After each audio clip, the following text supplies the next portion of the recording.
Greetings, everybody. My name is Paul Leonardi. I'm a professor in the School of Communication and the School of Engineering at Northwestern University. I'm going to talk to you today about the interviews that we'll be asking you to do, to train people to do, both in Gopalganj and Araria. And I want to start by talking a little bit about the rationale behind the kinds of interviews that we're doing. Then I'll touch a little bit on some tips for how to conduct interviews more generally, and then I'll walk us through the protocol that we've put together, which has two parts, one from the districts from which innovations are transferred, Gopalganj, and then one from the districts to which innovations are transferred. So let me start off by talking a little bit about the idea and the rationale behind doing interviews in general. The reason that we're conducting these interviews is because we're interested to learn about the dynamics and the processes behind the transfer of innovation and scaling up between districts in Bihar. We're going to be administering a survey, which my colleagues from Northwestern, Georgia Tech, and Larry Prusak have been talking about a bit. But the interviews are going to be a bit different in nature. The surveys are really geared towards trying to understand what kinds of things are happening and what are some of the drivers of particular variables that we're seeing. The interviews are really much more in-depth, investigative, and qualitative in nature. So rather than understand why, we're really trying to understand how. How do things happen and how do people think about various events with which they're affiliated? The goal of the interviews is not to uncover any kind of generalizable truth, but rather to get a very specific and concrete sense of how people experience their work, how they understand a number of the processes that we'll capture in the surveys, and how they think about the world in broader and more general terms. So the goal of the interview really is to get people talking and get them talking about very specific examples that will help us understand why and how they think about the world in the way that they do. This is really the goal of the interview.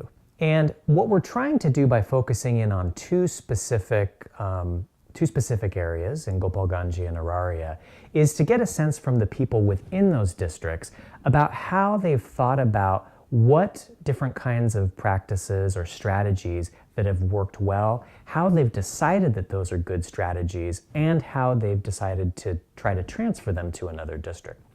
And we're trying to understand also from the recipient's point of view why they think that those were good strategies or innovations in the first place, and then how they used them, modified them, adapted them to suit and meet their local needs.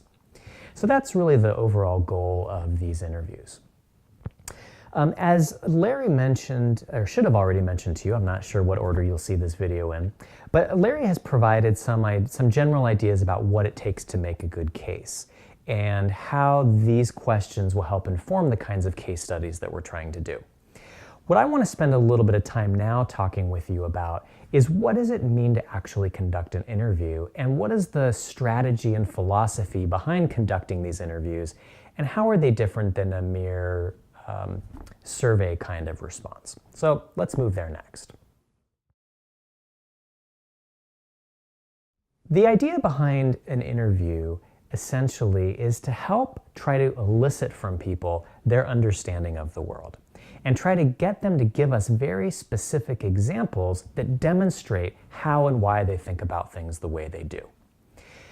What I typically like to think about in an interview is that we've got a standard set of questions. And what we provided to you that you have hopefully in front of you now to take a look at is what's called a semi-standard interview protocol. These are semi-standard in the sense that I've provided along with my colleagues a number of questions that we want to make sure that the interviewees are covering. But it's only semi-standard because we don't anticipate that everyone will follow the interview in lockstep fashion in the exact same way.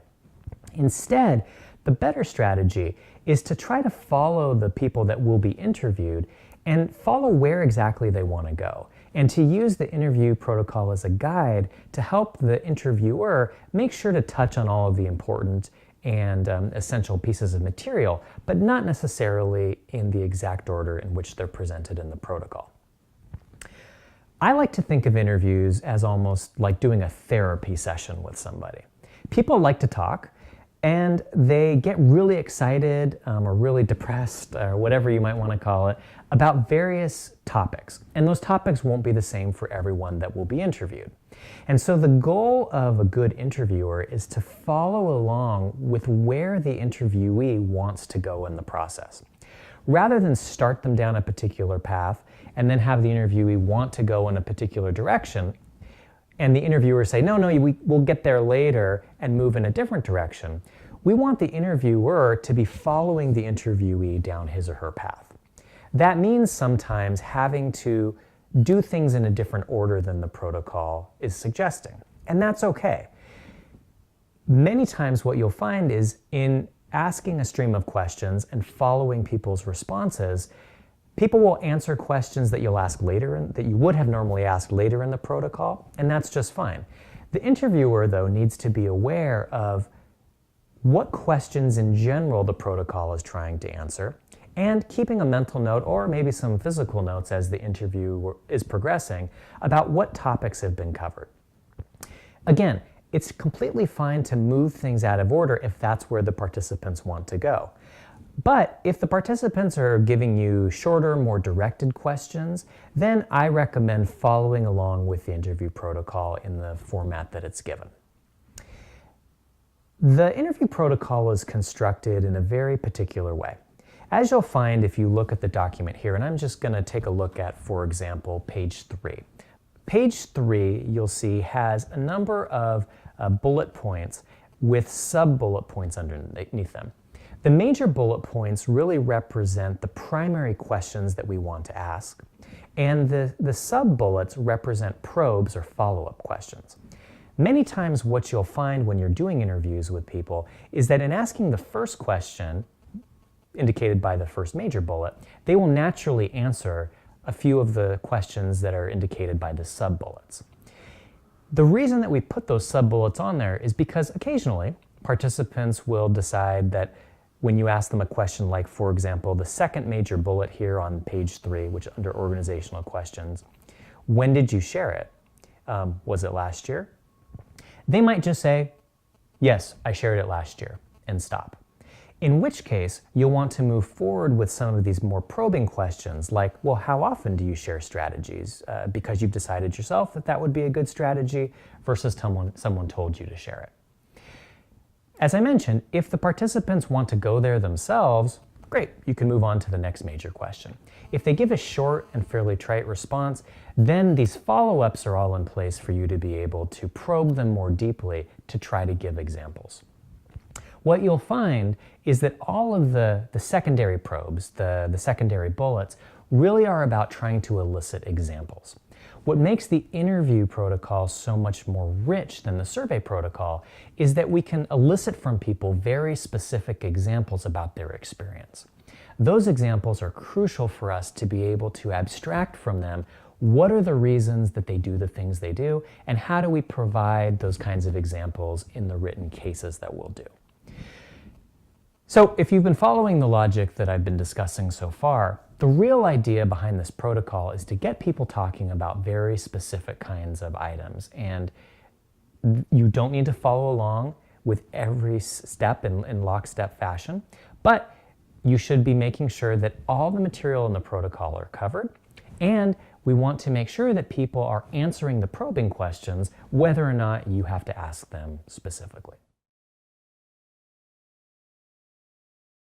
So let's talk for a minute now about how these protocols are organized to give you a sense of the kind of things that you'll be asking about or that you'll be training people to ask about. The protocols are divided into a number of sections. The first section is the introduction. In the introductory section, we're really asking to get some background on people. The goal of this section is so we can start to link specific answers with people's specific backgrounds, much like we would use demographic data in a survey to try to understand what people fall into different categories. So we want to give them the chance to give us similar kinds of demographic data as they would in the survey, And this is what the introduction is going to do. So the introduction will move quite quickly. You don't need to spend a lot of time here asking for probes. The second major section is what we call organizational questions.